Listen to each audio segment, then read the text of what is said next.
hopefully I'm doing this right. This is the first time I've done one of these. I'm not technologically savvy. I'm also with South Carolina Compassionate Care Alliance. I'm on their advisory board. I do mostly criminal defense, but I also focus on medical marijuana related issues. So today I'm going to talk about a few of the common questions that we have, in particular as to the current status of marijuana in South Carolina. That's illegal, but also the ways that it's impacting your life and some things that you need to look out for. And in fact, eventually we're talking about also how to effectively advocate for medical marijuana in South Carolina. At the beginning, I know I've gotten a lot of questions about this one. Mail order cannabis. There is a company based out of California. They claim that through the Compassionate Care Act of California and through the full faith and credit clause and certain other legal theories they've combined, that you can legally purchase marijuana in South Carolina, purchase medical marijuana, by calling California and having a telephonic consultation with one of their doctors and receiving a card. This sounds great in theory, but I don't advise you to try it. When I talked to a couple of other lawyers about this, including some of their members of the committee, where it's a lot of the nationwide leading lawyers working on these things together, one of them made a very good observation that Proposition 215, which is the basis of this mail order cannabis business, it only applies to seriously ill Californians. And as a South Carolina resident, you're not going to be a Californian. So right there, that doesn't work. Also, the supremacy clause takes precedent over the full faith and credit clause. I could get into the technical nuances of all of it, but essentially, if I have a concealed weapon permit in South Carolina, the full faith and credit clause does not allow me to carry a gun in California. It applies more to issues such as if you chose to have a gay marriage in a legal state and then come to a state where it's not recognized, that state would end up recognizing you under the full faith and credit clause. But trump a state's rights to regulate the conduct that they feel is inappropriate, and that includes marijuana. So here in South Carolina, it remains very much illegal. If any of you wish to try the mail order business, that is not something that I can advise you do. If you get caught doing it, please by all means call me. I do work on criminal defense and handle stuff like this. But I can't tell you that from a legal standpoint, you're okay to go and order medical marijuana through California and get it mailed to your house here in South Carolina. It's just not going to work like that. Things here. Okay, so in South Carolina, this is a Schedule 1 controlled substance. That means it has no medical value and a high potential for abuse. Through all of the work that's been going on through on people like Jill Swing and South Carolina Compassionate Care Alliance, there's definitely recognizable medical issues with this. But the federal government has not rescheduled it. There was a case in California. They tried to take it up to the Supreme Court to get marijuana rescheduled, and that didn't get far enough. So we have some confusion. Clearly there's value for medical marijuana, but it's considered Schedule 1, which means we have no legitimate purpose for it. So in South Carolina, if you get caught with it, regardless of whether or not you have a valid medical need, you would be looking at either a misdemeanor or a felony. So I want to talk a little bit about that. I'm not encouraging you to break the law to use marijuana, but there's certain thresholds that you should be aware of. First off, if you grow marijuana, that's considered manufacturing. That would be a felony. If you have more than 28 grams on hand, that's possession with intent to distribute. That's a felony. Anything under 28 grams can still be considered possession with intent to distribute based upon other evidence, such as, is there a digital scale nearby? You have it packaged up in 1 gram or 3.5 gram quantities and things like that. So for those of you that choose to grow, you're going to be looking at a felony. If you have more than 10 plants, it becomes trafficking, and then it gets very bad. I can't encourage you to grow, but I know some of you do, so keep that threshold in mind. Now, also, keep in mind that even if you have a medical justification for it, if you feel that you need this, it's illegal, and it smells very pungent. Some people love the smell, some people hate the smell, but if you're smoking in your apartment complex or in your subdivision and people smell it, they're going to call the police. That smell just screams something illegal is going on. So that's one of the reasons right now that people get arrested. They're not out raising hell, they're not out causing trouble, they're minding their business sitting in their own home, but somebody smells it and they call the police, and then their life goes to hell. And I'm working with a family right now where one family member has stage 4 cancer and is growing to help treat with that.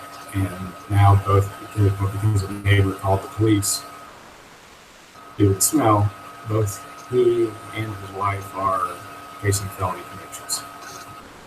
When you have stage 4 cancer, that is the absolute last thing you need to be worrying about is a felony. And it's because of the impact like that I see how it affects people in day-to-day life that we really need to advocate for change. We need to advocate for a common sense law. Something for Medicaid. It can't cover every ailment. Let's at least get certain ailments covered and work on expanding. But we need to get something going on because this is literally destroying lives. It's tearing families apart. I have a case right now where the mother has MS. Marijuana, because it helps with that. She says it helps her move around better. She can interact with the children. She can care for the children better. And she's having to go through some nightmares with the Department of Social Services because that neighbor again smelled it, called the police, and she's having to go through supervised visitation with her children over the plant that, by her account and by the accounts of several family members, made her better able to take care of her child. So it's not just people that are sitting there with other medications that are suffering. It's the family. It's the children of those people. It's the spouses.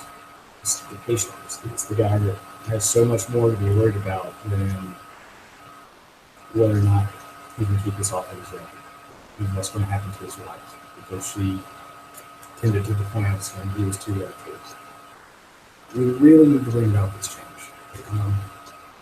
Another area that I see has just gotten out of hand, and this is now finally after years, thank God, become a hot topic, is opiate abuse. In South Carolina, we have just as many opiate prescriptions as we do people. That's a big problem. Working on the criminal defense side, I see all of the crimes that are associated with opiate abuse and the impact that it has. When a doctor finally decides that you no longer need your prescription or you throttle it back or cut it down, you're addicted. And you're left with no options but to go to the street and buy pain pills. And at the cost pain pills have gotten to, heroin is a cheap substitute for opiates. And I'm seeing, upper middle class, established families where heroin problem, father has issues with pain pills, and it's all things that could be treated through cannabis use, or at least having the option of it out there. There's a very common counter argument that falls flat on its face. How are we going to keep medical marijuana out of the hands of our children? We're not. But we're also not keeping opiates out of the hands of our children. We're not keeping Xanax out of the hands of our children. We're not keeping them from anything. And it's sad when you see a teenager who likes to take their mother's Xanax or their father's Xanax, or hell, sometimes they have a prescription for it themselves with an anxiety issue. And they drink, they party. The combination of benzodiazepines and alcohol is fatal. I lose at least one teenage client a year. Somebody that Xanax and alcohol. And if there are other options there, those kids may still be alive. It's another major benefit of cannabis. We're aware of the benefits for psychological issues, for physical issues. It does so much good compared to the alternatives that we have. And so as we think about this and we look at moving forward with our legislation, we need to get to the point of really conveying the stories. Just throwing statistics and numbers out there, it's relevant. You need to know those, but a number is nowhere near as powerful as a child. I know that one of the, as for lack of a better term, one of the seizure children was on the forefront of medical cannabis, had a seizure in front of the legislature during the hearing. And the legislature was able to see how that impacted the mother, the child, and also how the CBD oils impacted them. That was more powerful than any statistic you could quote. So how do you get out there and convey all this? Well, the first thing to look at is your approach. When you talk to a legislature, or if you talk to a family member, if you talk to anyone, you're not going to change your mind through open. You're going to change your mind by being open and effective, point and counterpoint.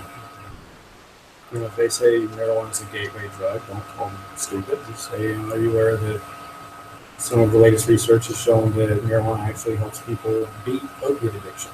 It's actually a gateway to a cleaner life instead of harder lives. And stick with logic and tell your story.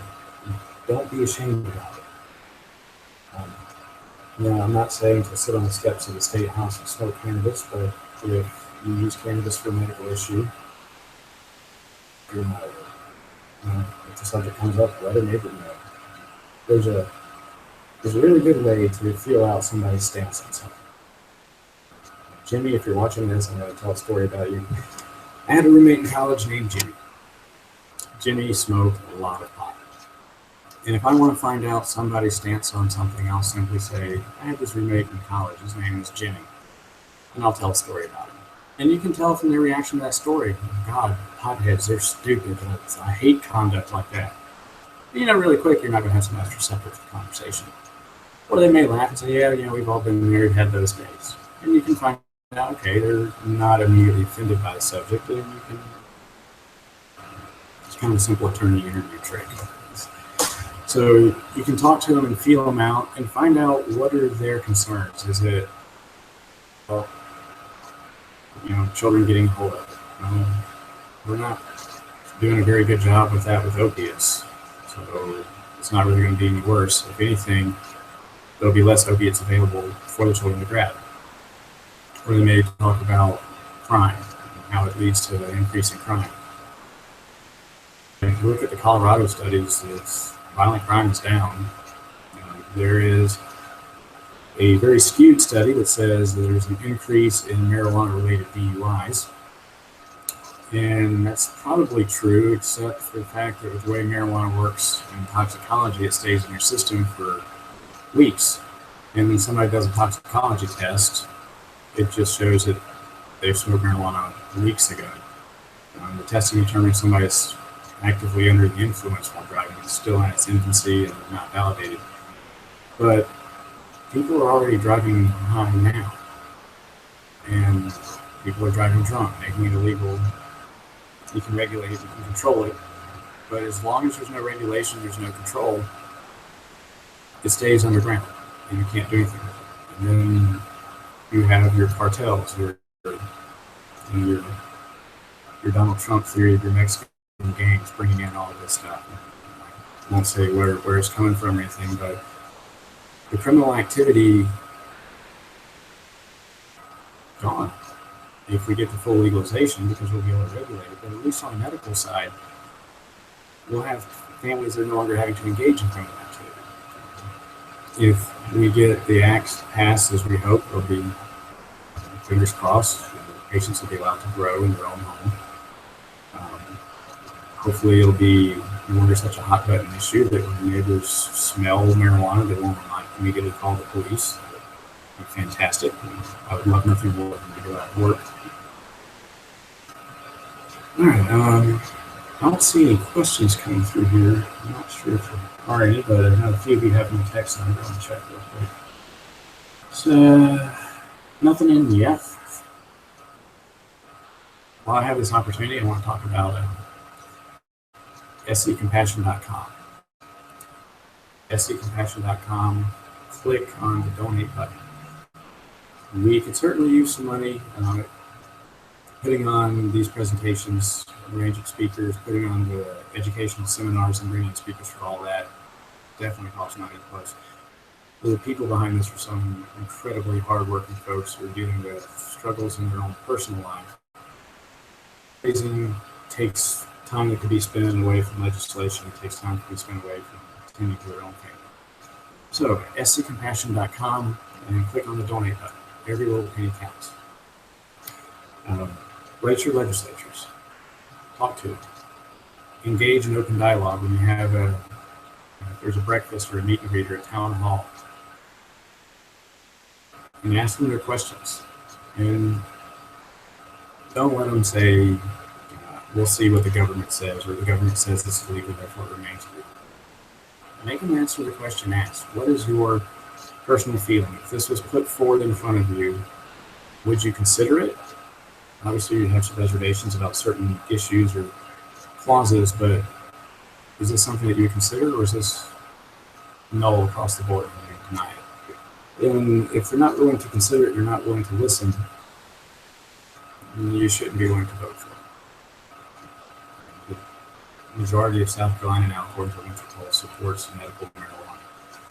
Where we're getting tied down is in the regulation of it, the implementation of it, but you just have to keep asking for it. When you do talk to your legislators, you do go to these town hall things. Keep in mind that there's a grain of truth in a stereotype, and marijuana smokers have this stereotype of not having jobs, having dreadlocks, sitting around all day doing nothing. Well, I can tell you that's total crap. I see a large segment of society that gets arrested for the marijuana charge, or gets charged with marijuana possession, and it's accountants, it's bankers, it's businessmen. There's a large proportion of society that can smoke marijuana and get off of the couch and function as they need to, especially if it's a medical issue they're with, work better, stand up on their feet longer, answer more calls, they can do much better. So when you talk to them, present yourself also as a professional. Wear a collared shirt, shave. The issues that are relevant to you and the personal anecdotes, but try to stay away from the stereotypes. One of the biggest problems that medical marijuana has is credibility. When you have credibility, as an attorney, when I walk into court, I tell a judge that after meeting with my client, I believe he's changed his ways and that probation would be more than adequate for him. I have credibility, the judge listens to that. If I walked in just flippant and didn't establish a relationship with my client, I was dressed in shorts and a t-shirt and didn't show the proper respect for the court, even if I say the exact same words, the judge isn't going to listen to me because I've lost credibility just with my demeanor in the court. So maintain credibility by being polite, dressing apart, and showing that there's another side to it. It's not all people that just want to sit around all day and smoke weed. I'm convinced that those people that sit around all day and drink beer, or sit around all day and eat pain pills, it has nothing to do with medical marijuana. It has everything to do with their desire to do something to contribute to society. And really, medical marijuana and cannabis helps society be more productive. Gets people back to work and helps them stay off of the highly addicting opiates. The quality of life is so much better. Family life is better. Think about what it takes to pick up your child. And if you couldn't do that without being strung out on pain pills, where you have the option of smoking a plant or ingesting a edible, some way, shape, or form, ingesting. And it alleviates your pain enough that you can pick up your child and you're still mentally cognizant enough that you can interact with them. How in the hell can we continue to keep this down? It's really destroying families. I see my phone lighting up, so give me a second here.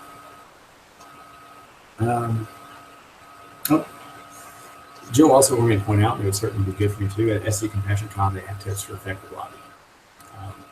She is fantastic. She's a hell of a lobby. Also on Facebook, South Carolina Compassion Care Alliance they put together educational seminars and symposiums. Several other organizations. Stay active and see what the seminars are and the symposiums. And when you go, bring a friend. Somebody that's not yet made up their mind. A kid growing up, my parents were absolutely, wholeheartedly, 100% against cannabis. They put the fear of God in me about it. And it wasn't until they saw the positive effects of what it did for another family member who had to have some very serious spinal surgery. Literally, this family member would go from sitting in a wheelchair to standing up and loading the dishwasher within a couple of minutes. And seeing that has really changed their opinion on things. And answering all of their questions and showing them this is crime. It doesn't lead to worse. Be a shining light and show everyone that it's positive. It will make a much bigger difference for us. Part of me certainly wants it to stay illegal, but that's not, in the long run, not good for society. It's not good for the world. I would love nothing more than to no longer practice criminal defense and help with side of things, for the business side of things. As dispensaries, developers, doctors begin to consider even issue a cannabis prescription when that time comes. I would love to get on the regulatory side and put the criminal side of practice down, but where I'm at right now, I feel like I'm a combat medic trying to keep people alive and keep them out of trouble just long enough for the answer, the cure, in this case, medical cannabis, to be passed in South Carolina. And it's very stressful. Shouldn't happen. It's a fight that doesn't need to be fought. It's a war that doesn't need to be waged. It doesn't work. And I think that we're making headway. People are coming around to it, but we have to continue with it. And really, education. Educate your legislators. Educate your constituency. Educate your friends and family. Look at those lobbying tips. Read the studies. If you see a success story, or more importantly, if you have a success story, tell it. I'll also say that I'm not encouraging everyone to break the law, but those that use cannabis for legitimate medical purposes, I work statewide to right the wrongs that they're having to suffer through. And a lot of times there's little to no fee associated with it. So ultimately, do what's best for your family. The laws will change. Hopefully they'll change soon through the work that you're doing and all the work that you'll do. So all that said, I actually have to get out to Spartanburg County. I have court for another marijuana case that I've got to deal with. This will be a fun one. There's never a dull moment. I'd like to thank LIFEStream for asking me to work on this. Hopefully we'll be doing this again in the future. I believe it'll be posted on Facebook and our website. If you have questions, write in. Lord knows I can do these as often as we get enough to fill a time slot for. SCCompassion.com, click on donate, and also surf the site, find out about some of the events they have coming up. educate yourself, educate those around you, and eventually we'll have the change that we're fighting for.